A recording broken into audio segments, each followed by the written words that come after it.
Clutch বের করে দিতে এগেইনস্ট এক্সট্রিম এক্স। বাম পাশে রুলাররা আছে, রুলাররা যে কোনো সময় এন্ট্রি নিতে পারে, রুলাররা এন্ট্রি নিচ্ছে, ড্যামেজ রুলারদেরকে দেওয়া হচ্ছে।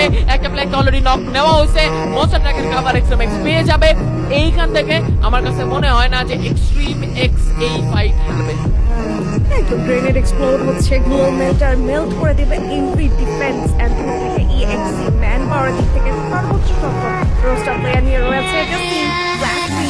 এই জায়গাটিতে গ্লোয়াল মেল্টার এন্ড রাইট নাও টিম রুলার তারা কিন্তু নিয়েছে একটা ক্রুশাল ডিসিশন, তারা রাত করেছে এই মুহূর্তে আরএসকে দেখে, but in a second glimpse of ice এই জায়গায় পুরো তিনটে প্লেয়ারকে ডিমোলিশ করলো আরএইচকে। একটা পাথিয়ার ইউজ একটা রিভল রাশ 277 ড্যামেজ নিয়েছেন, 50% আরেকটা শট ডাউন হবেন player right now. Sadman charge করছে নিজাদকে, প্লেয়ার স্টিল অ্যালাইভ, পেছন থেকে 360 মুভ চার্জ করছেন, মাহিনকে ডাউন করবেন একটি প্লেয়ার, আরো একটি প্লেয়ার একের পর এক ডাউন কিন্তু বের করছেন না, বাট নিজাদ পাবেন একটা ব্রেক থ্রু, প্লেয়ার এগেইনস্ট 2 এই জায়গাতে কাজী এবং সাদমানকে ডাউন করবেন এই জায়গাটিতে 1-1 একটা ব্যাটল ক্রিয়েট করলেন প্লেড। এবং right now I guess amazing একটা 1v2। তো সামনে দুটো প্লেয়ার যে ছয় পাচ্ছে এগোচ্ছেন না, চার্জ করবেন প্লেড, বাট রাইট নাও